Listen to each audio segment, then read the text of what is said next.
Today we're going to be doing a super duper important topic called completing the square. This is something you're going to use a lot in algebra, in all of the math beyond this. You will likely come across it somewhere. If you do math in college, there's a lot of things that have to do with completing the square as well. So it's an important skill to be able to do. You gotta know this. Make sure that you watch the whole video. And later today we have our office hours. So hopefully you're able to watch this first and give it a shot, and then you can ask any questions you may have during office hours. Okay, so we already know that we can find the turning point of a parabola very easily if it's written in that shifted, or what's also called vertex form, like this we discussed previously. We were able to say, at the turning point, we would get the opposite of the number that's in the parentheses. So if this is -3, the x coordinate would be +3, and then this constant gives us the y value, the same one. So our turning point here would be 3, 2. To determine the range, we could easily do this without even drawing a sketch, but they want us to draw a rough sketch. So if we have our turning point at 3, 2, that's here, right? So sorry. And then it's gonna be like this, right? And our range would be easy to figure out because it would be going from 2 up to infinity, right? And of course, that could also be written as y is greater than or equal to 2. So what we have to discuss today is how would we be able to do this from other forms? How would we be able to go from a quadratic form such as this and put it into its shifted form so that we can see this easily? When it comes down to it, if we expand this out, we're going to have just a regular old quadratic, and we'd like to be able to take a quadratic and look at it very quickly and see what the turning point is. So there is a procedure called completing the square that we can follow to see the turning point. Going forward in this unit, you'll also find that we can actually solve a quadratic equation by completing the square as well. It also has a lot of other applications in higher level mathematics as well. So first, before we talk about how to complete the square, we're going to quickly just review. You guys had a lot of practice with this yesterday in your warm-up, but we're going to be writing these as equivalent trinomials. There's a purpose to this. Remember that when we're squaring a binomial, we're multiplying it by itself. So this is x times x, which is x squared, x times 5, which is 5x, another x times 5, and then 5 times 5, which is 25. After combining your like terms here, you find that it is x squared plus 10x plus 25. For the next one and C, I'd like you guys to just pause quickly, do them yourself, and then unpause to check your answers. Okay, so for B, we'll get x squared minus 2x plus 1. And for C, we will get x squared plus 8x plus 16. So now what we're going to do is we're going to take a look at the B and the C value for each of these. There is a pattern. There's a relationship between them. B is here and C is here.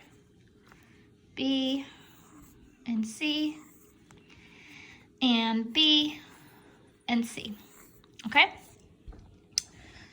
The relationship that exists between these two coefficients is going to help us understand the basis of what we're doing in the completing the square procedure. So, taking a look, at first glance, you might think a certain relationship exists. Maybe here, you might be thinking of this number being half of that one, but over here, you'll see that the middle number is half of that one, so that doesn't really make sense as a pattern. If you take a closer look, what you will notice is that the half of the b value, if we square that, we will get the c. So, for example, what I mean is half of 10 is 5, and when I square 5, I get 25. For part B, half of -2 is -1, and if I square that, I get 1. And let's see if it holds for C as well. The b value is 8. Half of 8 is 4, and 4 squared is 16. So that is the pattern. The C value is equal to half of the b value squared. So in other words, if I were to write that out in, math terms, this would look like this. C is equal to half of b, or b divided by 2, squared, right? In each of these cases, that's what happened. We got the C by taking half of b and then squaring it each time. This is not a coincidence. The reason why is because you're squaring these numbers. You're multiplying the number by itself, and you're also adding it to itself. And so that is why we get double the number and the square of the number. Okay? So for exercise 4, what we want to do here is we want to factor these. And we're going to write them. They are all one of these. They're all perfect squares. So we want to factor them, write them in factored form, or perfect square form. So if you look at this one, what you're going to see is, well, we're thinking about what number we would be multiplying by itself to get 100, but it would add up to 20, and that would be 10. So this is really x plus 10 times x plus 10. So in perfect square form, this would be x plus 10 squared, right? And again, we can see we would get this c value by taking half of the b, which would be 10, and squaring it. For b and c, why don't you guys try that? See if you can figure out what the perfect square form would be. They're both going to be like this. They're both going to be multiplying the same number. Just be careful about positives and negatives. All right, so I'll go ahead, pause it, and really quick, try these two out. Okay, guys, so hopefully you got x minus 3 squared for b and x plus 1 squared for c. So what I showed up here, which I didn't show before, was the middle term to figure out what I'm going to multiply by. Instead of just thinking about it in my head, I can take this middle term, divide it by 2, and that's going to be the number I'm multiplying by itself. I can do that every time. So I take my middle term, -6, divide it by 2, I get -3. And that's the number I'm multiplying by. So it's x minus 3, which is x minus 3 squared. And if you multiply that out, you would get this as your answer. And then for the second one, half of 2 is 1. So I know that that's my term here, x plus 1, which is the same as x plus 1 squared. Okay. To continue, we're gonna finally learn how to actually complete the square. Before we get to the actual process of it, we're going to clarify quickly that we are using the completing the square process today in order to look at the turning point. That's kind of the whole point of this. We want to be able to manipulate the equation of a quadratic function from a standard form and put it into the vertex form. Because when we can see it in the vertex form, we can see where the turning point is right away. Like I said before, the method of completing the square has many, many uses, but this is the one we're focusing on today. So to begin exercise 5, we're looking at the quadratic x squared minus 4x minus 1. So clearly that's in standard form. And we are going to be looking at how we would change this into shifted form or vertex form. So they want us to start off by considering the polynomial x squared minus 4x. What would we need to add onto it to create a perfect square trinomial? So in other words, we want to think to ourselves, what number would we need to add in order for this to be a perfect square trinomial? So let's think about it. What we did before was we looked at the -4, the b term, we divided it by 2. And then we squared it, right? So this would be -2. And then if we square it, it'll be 4. So if I wanted this to be a perfect square trinomial, at the end of this x squared minus 4x, I would be adding a 4 onto it. The purpose being so that I could turn this into a perfect square. So in order to add 0 to the binomial x squared minus 4x, what should we subtract to offset adding 4 to make it a perfect square? Well, in order to offset adding 4, we'd have to also subtract 4. So subtract 4 to offset adding 4. Okay. Up here I should have said, sorry.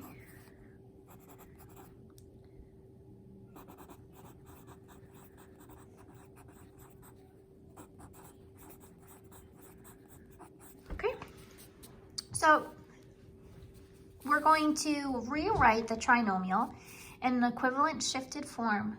So what we're basically going to do is, like we just said, we're adding this 4 here. The only purpose of doing that is so that we can change this into a perfect square trinomial so that we can write it in the vertex form. So I start off with the original, which was x squared minus 4x minus 1. And this is how it's going to go. I'm going to add a spot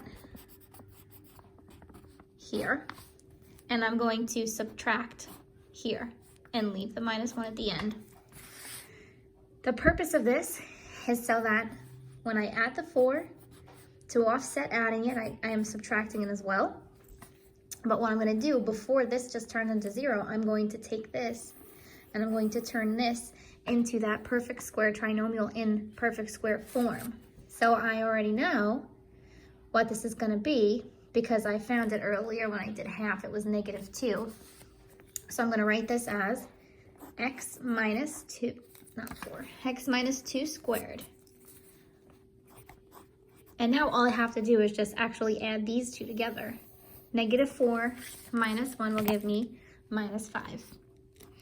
And just like that, I have an actually perfectly equivalent form, believe it or not, to this original. And it's in vertex form. So now I can say what the turning point is. The opposite of that number is +2 and -5. That would be my turning point. And you can verify that here. 2, -5. Okay? So interestingly enough, it seems really foreign and confusing, but it ends up being one of the favorite topics of students who learn it. It's just kind of fun to do. It just takes a little getting used to. So we're just going to strictly practice here. In order to complete the square, there's a few steps. What you do is, like we've already been doing, you take b, you find half of b, and then you square it, and then you add and subtract that in between the b value and the c value. So the only way to get better at this is just to practice. So you're going to just watch. So I look at x squared plus 6x minus 2. My b value is +6. So what I do is I take my 6, divide it by 2. That gives me 3. And then I square it, which is 9.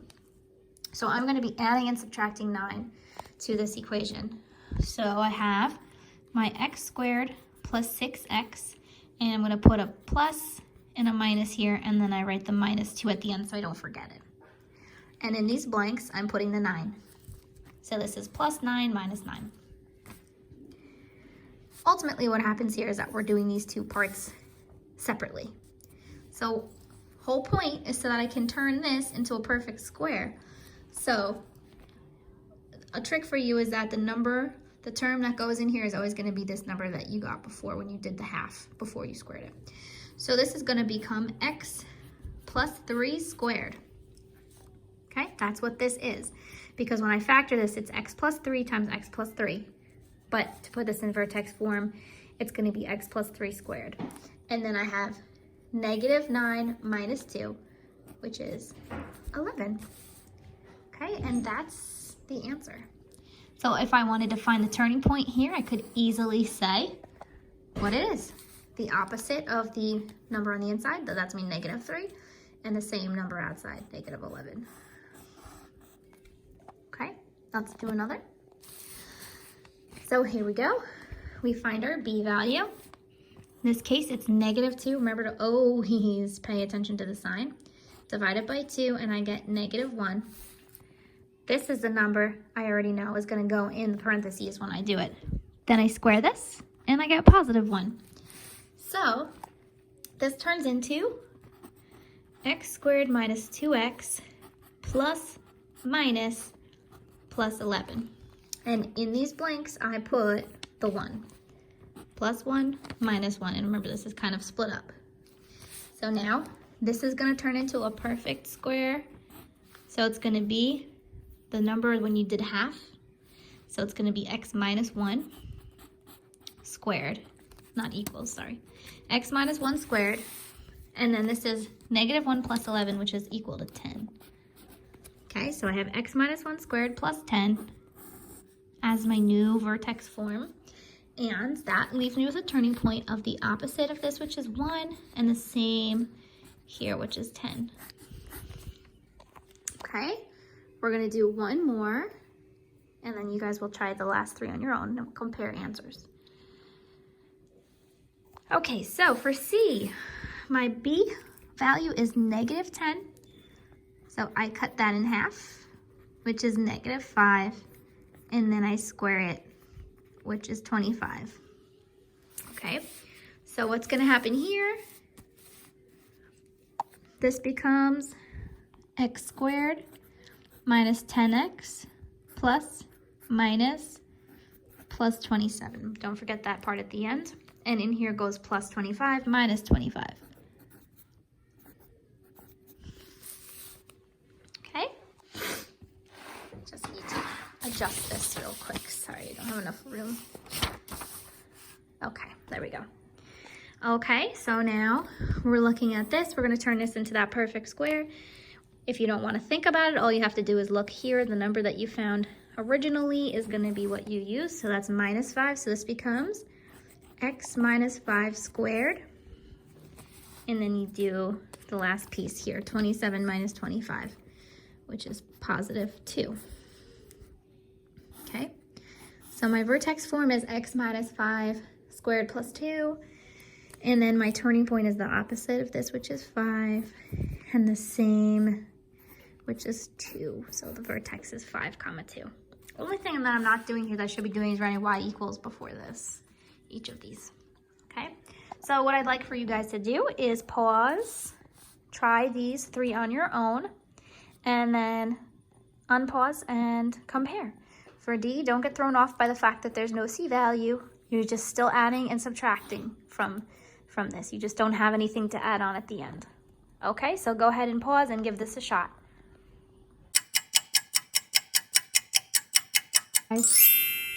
So D should have been easy enough, but I forgot to warn you about E and F and dealing with fractions. I should have told you before, but you want to keep them as improper fractions. It's just generally easier.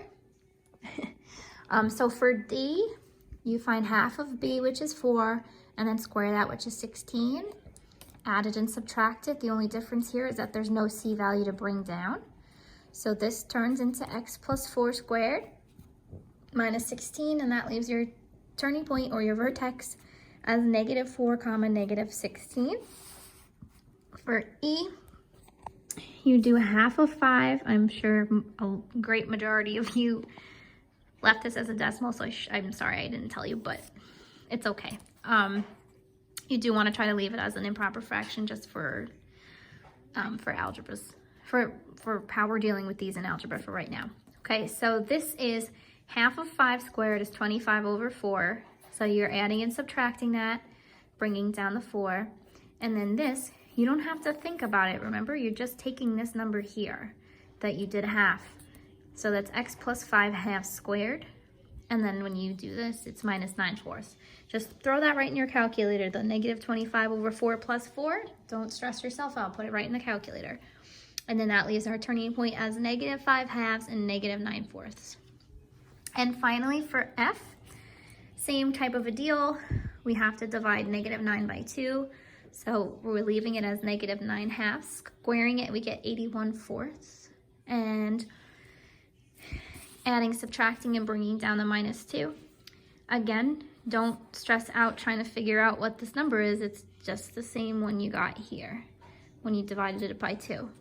So x minus 9/2 squared minus 89/4. That's your answer. And your vertex or your turning point would be 9/2, comma, negative 89/4. Okay, guys, so that's completing the square.